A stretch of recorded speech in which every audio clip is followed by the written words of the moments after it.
आज हम पढ़ेंगे पाठ 7। पाठ का नाम है दान का हिसाब।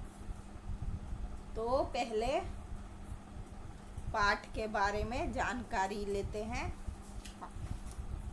ये कहानी जो है प्रसिद्ध लेखक सुकुमार राय द्वारा रचित है। इस कहानी में ये कहानी जो है एक ऐसे कंजूस राजा की है जिसके मन में दया बिल्कुल भी नहीं थी। अकाल पड़ने पे जब प्रजा ने उससे मदद मांगी तो उसने इनकार कर दिया। अंत में एक सन्यासी ने उससे दान में ऐसी धनराशि मांगी जो देखने में कुछ भी नहीं थी, इसलिए वो राजा देने को तैयार हो गया। बाद में मंत्री ने उसे बताया कि इस दान से राजकोष लगभग खाली होने लगा है। राजा ने सन्यासी से प्रार्थना की कि वो उसे दान देने के वचन से मुक्त कर दे। इसके बदले सन्यासी ने उससे प्रजा के लिए 50,000 रुपये मांग लिए। मजबूर होकर राजा को ये राशि देनी पड़ी। प्रजा ने उस सन्यासी की बहुत प्रशंसा की। तो चलो सबसे पहले कठिन शब्द देखते हैं। लक दक, मुट्ठी मुट्ठी, विद्वान विद्वान, सत्कार सत्कार, पीड़ित पीड़ित, दिवालिया दिवालिया, प्रकोप प्रकोप, दुहाई दुहाई,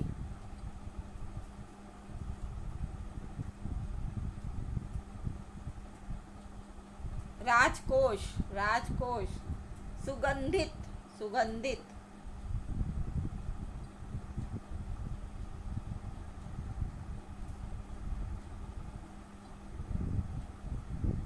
उपस्थित उपस्थित, प्रसिद्धि प्रसिद्धि,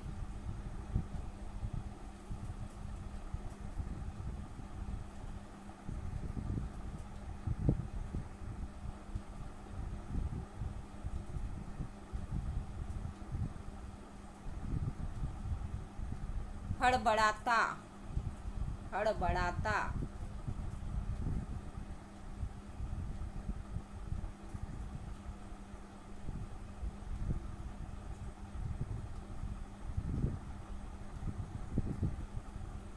झटकने झटकने,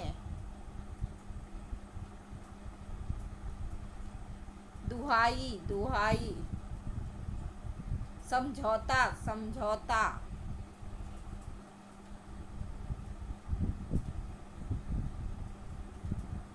गिड़गिड़ाया गिड़गिड़ाया।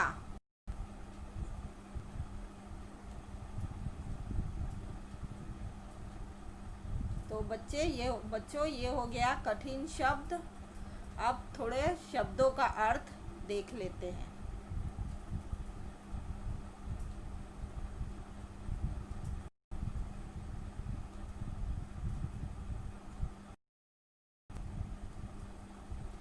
सत्कार सत्कार मतलब आदर देते हुए स्वागत करना।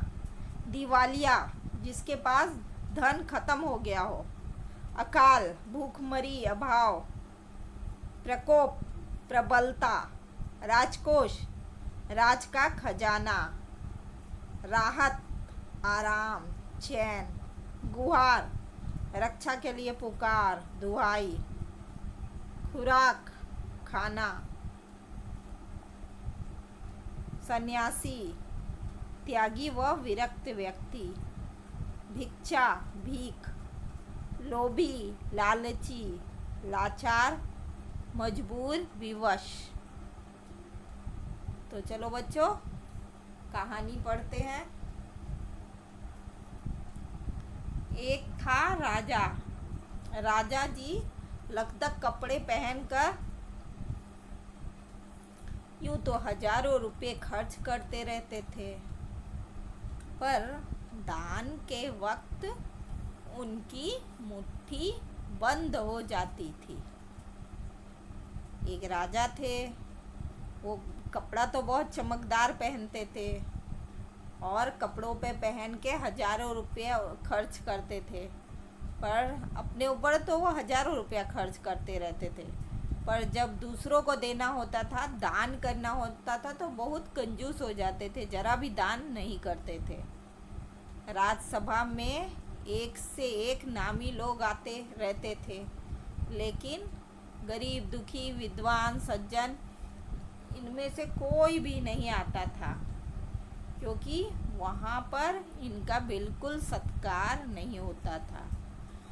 उनके महल में, राज्यसभा में बहुत से प्रसिद्ध लोग आते थे, लेकिन उनके राज्यसभा में कभी भी कोई गरीब, दुखी, विद्वान और सज्जन आदमी कोई नहीं आता था, क्योंकि वहाँ पे वो उनका कोई सत्कार नहीं करते थे, उनको कोई आदर नहीं देते थे, उनको कोई मदद नहीं देते थे। एक बार उस देश में अकाल पड़ गया। पूर्वी सीमा के लोग भूखे प्यासे मरने लगे। राजा के पास खबर आई। वे बोले, ये तो भगवान की मार है, इसमें मेरा कोई हाथ नहीं। एक बार उस राजा के देश में अकाल पड़ गया, लोग भूखे मरने लगे, तो पूर्वी सीमा के पास के लोग भूखे मरने लगे।